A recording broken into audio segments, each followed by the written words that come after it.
多謝大家使用 BOSS 嘅電器，嚟緊同大家介紹返呢部嵌入式無霜冷凍櫃嘅使用方法同保養說明。呢部冷凍櫃嘅總淨容量有212升，每日嘅冷凍能力高達14.8公斤，設有專為香港潮濕天氣而設嘅360度全方位防冷凝系統，屬於市場上最頂級嘅防潮程度，為櫥櫃提供最好嘅保護。特別嘅自動開門助手可以幫助用家輕鬆開門，採用變頻壓縮機，當然唔少得高效急凍嘅極速冷凍功能啦。原產地係德國。接住落嚟同大家介紹控制面板嘅功能。控制面板位於冷凍櫃頂部，而最右手面位置就係主開關。開着咗冷凍櫃之後，壓縮機就會運作開始製冷。冷凍櫃嘅溫度範圍由攝氏零下16度至攝氏零下24度，建議嘅冷凍溫度為攝氏零下18度或以下。想降低溫度嘅話，可以撳左箭嘴；想提高溫度嘅話，可以撳右箭嘴。如果想更快急凍食材，可以選擇極速冷凍功能，咁壓縮機就會加快製冷，做到急凍效果。長時間開住櫃門嘅話，會有警示聲提醒用家。如果想熄咗個警示聲，撳一下提醒警示就得。關於食材分佈建議方面，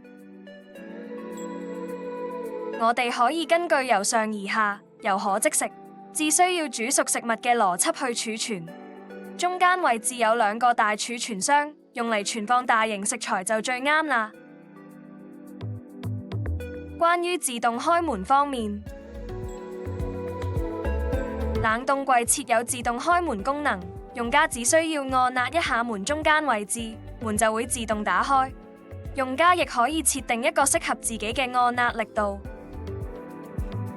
首先我哋按壓一下門中間位置，門打開之後將門拉開，等到下面個開門器收回之後，我哋閂埋櫃門。之後重新壓一下門中間位置，門打開後將門拉開。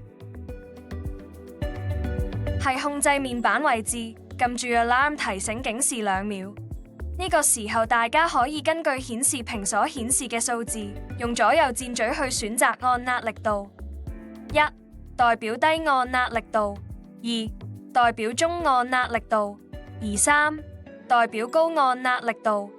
選擇完按壓力度之後，冷凍櫃會重新顯示返先前設定嘅溫度。關於注意事項及日常保養方面，請定期檢查有冇過期嘅食物。初次使用嘅時候，記得等到啲食物凍晒之後先放入雪櫃，避免雪櫃溫度上升影響埋其他食材。需要存放大量常溫食物嘅時候，請預先啟動極速冷凍功能。請使用雪櫃專用清潔劑去除污漬。最後，再次多謝大家選用 BOSS 嘅電器。